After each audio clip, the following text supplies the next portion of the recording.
Welcome to the programme. I'm talking to the celebrated and Pulitzer Prize winning composer John Corigliano. Welcome, John. Thank you very much. It's wonderful to be in your study with all of these treasures around talking to you. Thank you for... They give me confidence to compose, so I stick them all around and I say, look, you did this, you did this, you did this. Maybe now you can write the next piece. You don't find it intimidating? Oh, I'm totally intimidating, but the fact that I've done these things gives me a little bit of confidence that maybe I can do the next thing. Good. At what age did you start composing and what drove you to compose? Well, mainly because I didn't play any instrument. My father was a violinist. He was the concertmaster of the New York Philharmonic. Yeah. And my mother was a pianist, and I took 2 lessons from her, and that was that. We didn't... That was Rose? Rose, yes. Yeah. And she was a very good pianist, but she never played in public. She taught. But she didn't teach me. And my father played the violin all the time, and so I didn't feel like performer was going to be the life I would lead. I loved recordings, as a matter of fact. The LP record was, right when I was a little kid, the LP record came out. It was invented in real high fidelity. It was obtainable. And I got really interested first through a full-dimensional sound Capitol recording of Copland's Billy the Kid. Got interested in contemporary music because the gunfight scene had this great bass drum hit, and my 15-inch woofer, in those days they had really big speakers, shook the room, and I loved it. And then I started figuring out how Copland got those chords and how he spaced them, and I got a score, and little by little I got more and more interested in playing and improvising, which I always did, but I always play by ear, but trying to find these new sounds for me, and that got me interested in composing. And what age were you then? Oh, let's see, it was 1950, so about 12. Really? Mm-hmm. Incredible. And what composers have been the biggest influence upon your life and your work? Well, in different periods of my life, different composers have been a great influence. When I was starting to compose,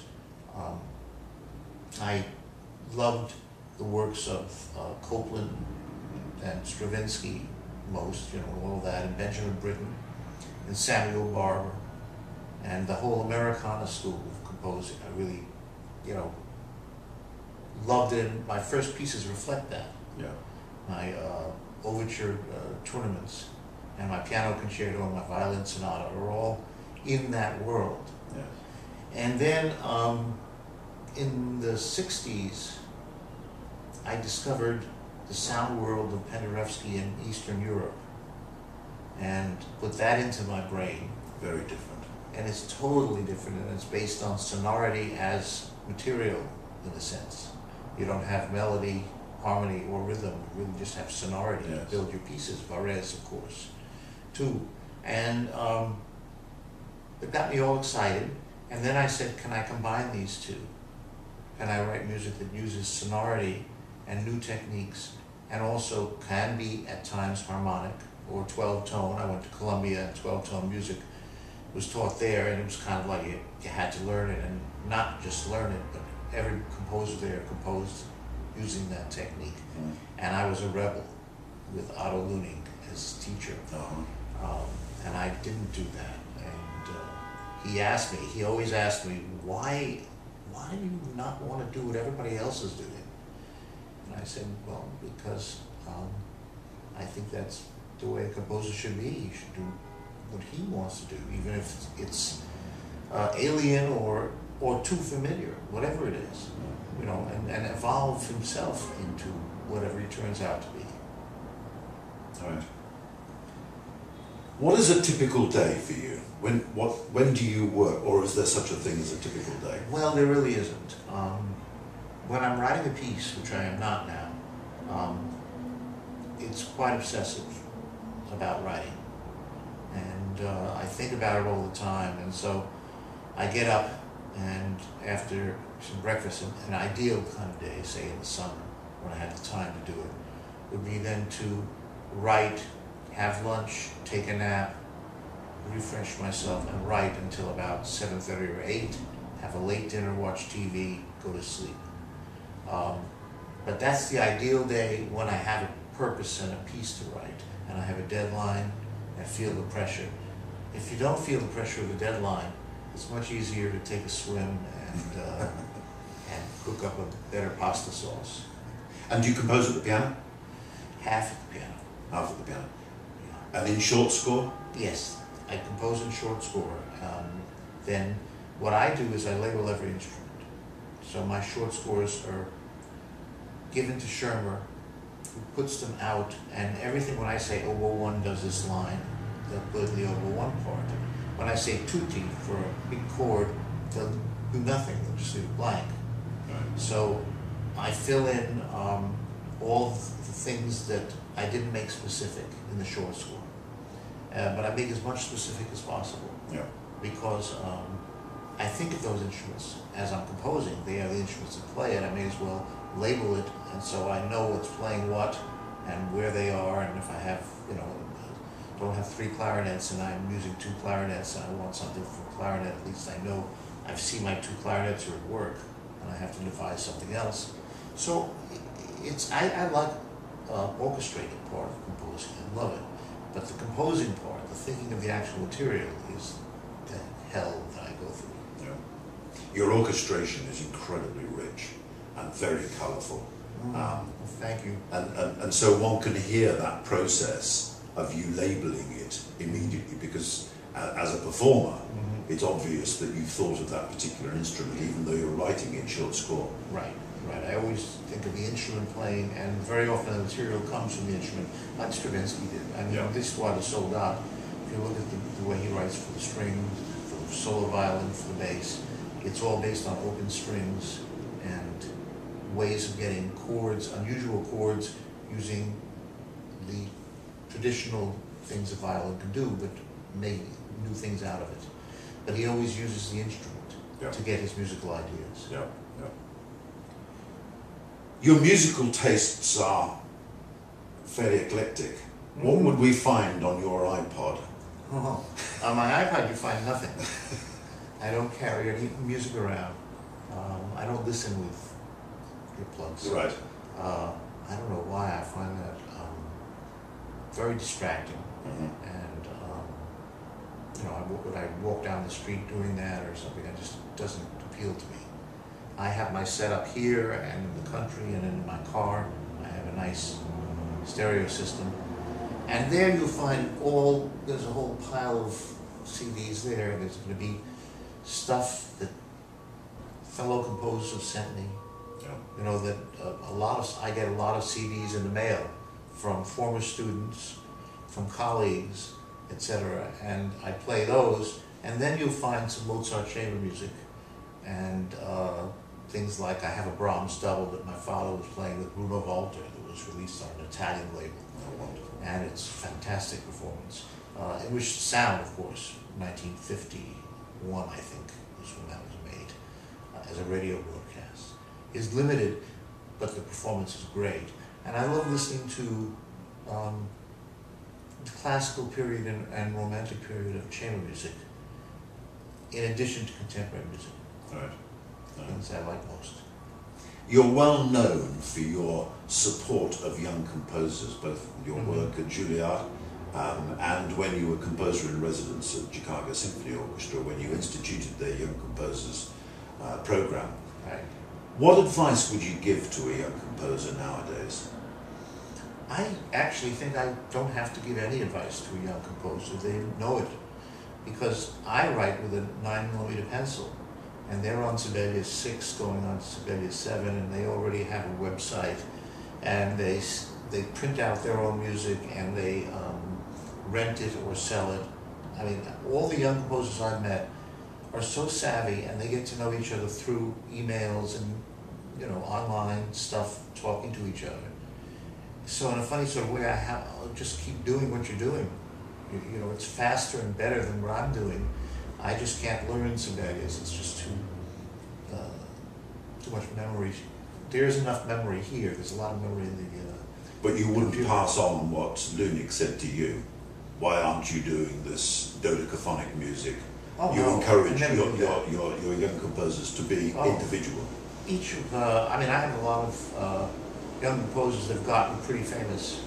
You know, Nico Muhly and Mason Bates, and various people, Eric Whitaker, and all different fields. In fact, film, Elliot Goldenthal goes way back as a student. And they all compose different music. Yeah. I never would say, why don't you write a certain kind of music? But in the music that they want to write, I want to make sure that I'm there to help guide them to get the most out of it, the music they want to write. And sometimes that means frustratingly going and redoing things. And for me, I've developed a system of composing in which I architect the entire piece first and build it and even draw a kind of graph that says what's happening, when a theme's returning, when there are fast sections, when there are slow sections. And I find with the students it's very helpful to do that because we can talk about the piece before they write it. Instead of starting with 6 notes, then 10 notes, or 15 notes, and we don't know where we're going. Plan out the whole piece, and the students really take to that. The idea of music really as architecture. I don't know if there is such a thing, that the equivalent of a writer's block, but do you ever get composer's block? Yes, all the time. And what do you do when you get it? Oh, I go to bed and put the pillow over my head and feel bad and call my friends and say, would you like me still if I don't write anymore? At the moment I'm going through one of those and I'm, thinking I'm never going to write again.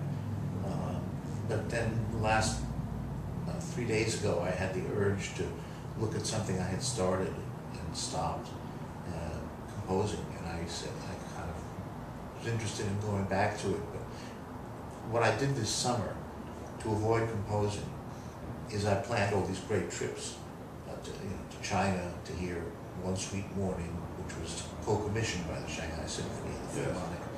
And I'm going to Japan next week.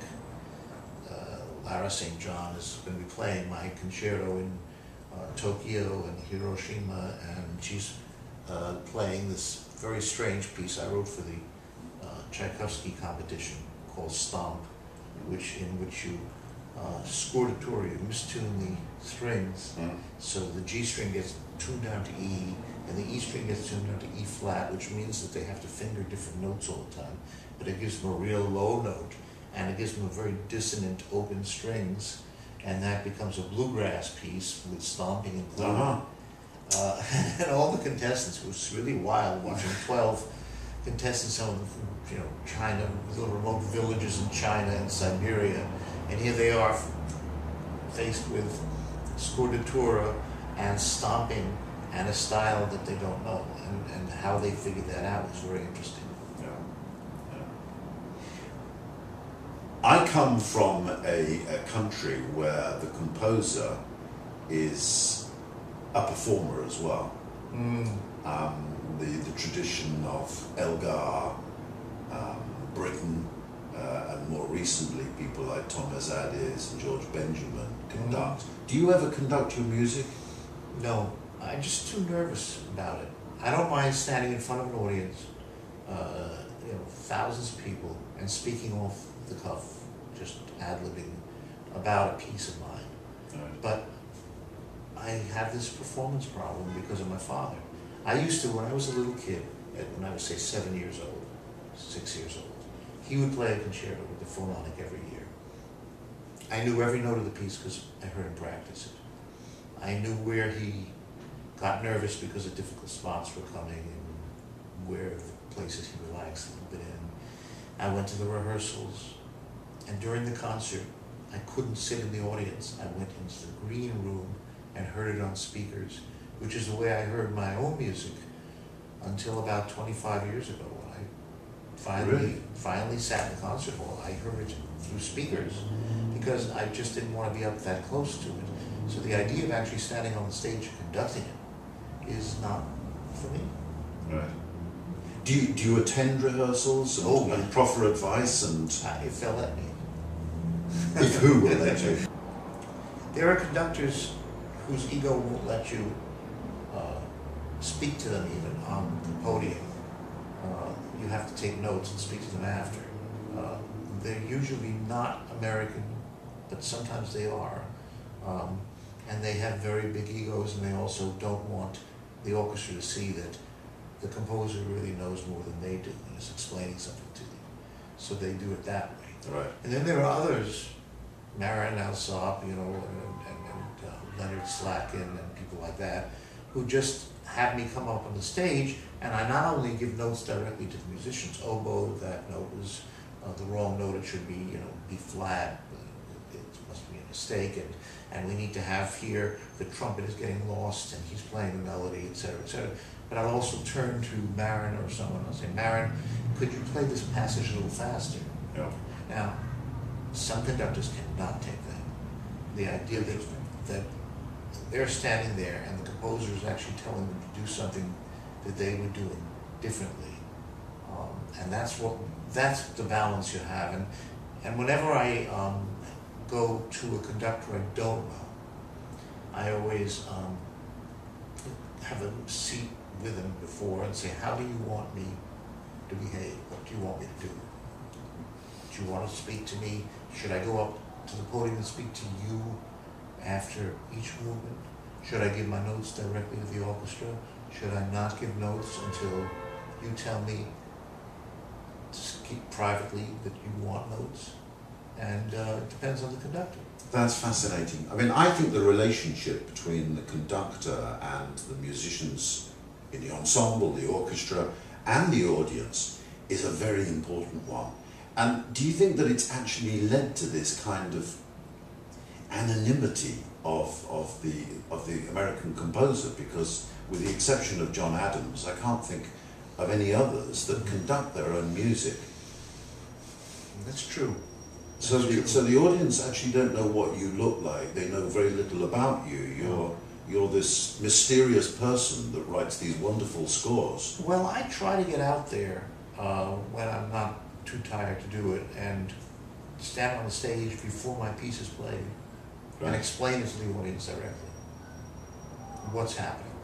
And they really like that, and that identifies them with me even more than if I didn't say anything and just conducted. Yeah. Because I'm speaking to them. I said, you know, I wrote this piece and it was way back in so-and-so, and the thing that started me was, and this is the process I went through, and it's about this, and the technical thing to watch is this. And they like that. And I don't mind doing that. That's my way I can contribute. So I couldn't persuade you to come and conduct the New Haven Symphony Orchestra in one of your pieces? I would love you to have the direct contact with the musicians, because I think, as an ex-orchestral player, when I worked with people like Britton, nobody else could have brought what he brought to his own music. Yeah. And I think I'd be so worried about getting the beats right and being on time and not doing something stupid and not forgetting my own piece that I would not be conveying as much as when I'm sitting listening. Like in a recording session, I'm in the booth with the producer. Yes. And I'm very active, you know, about getting the right sound, which is essential to get a good recording. And then once we get the right sound, about the performance, and you know, I speak to the conductor through a telephone, and the producer does too, but I do it more. Right. There I can be very active. Well, maybe I'll work on you and try and persuade you that I will rehearse the orchestra and get all of the technical aspects right. The and then it's funny, at the rehearsal part I would do much more easily. It would be that moment of walking out, standing, facing an audience, turning my back to them, and then looking at the music and going like that. I mean, I could do it. That was a perfect downbeat. No, I mean, I could do it. I conducted in Lehman College, where I have to teach in addition to Juilliard. I've conducted ensembles there of the students' music. you know, and I can, but sometimes I mess it up, and I'm just afraid of messing it up. We're all human, John. We all mess things up. I know. And as I say to the orchestra, I don't mind mistakes. The one thing I mind is if you're boring. Yes. That's the cardinal sin Yes. for me, for Yes, a musician to be boring. But Yes, because we're not machines, and we're human, and we do make mistakes. Well, thank you for talking to me. Sure. It's been a It's pleasure to meet you. Great to meet And I you. look forward to working with you in the Thank you. coming years on I'm your looking forward to music. that too. I Thank you, hope to John. get up there for those concerts. Good, good. Thank you, John. Thank you.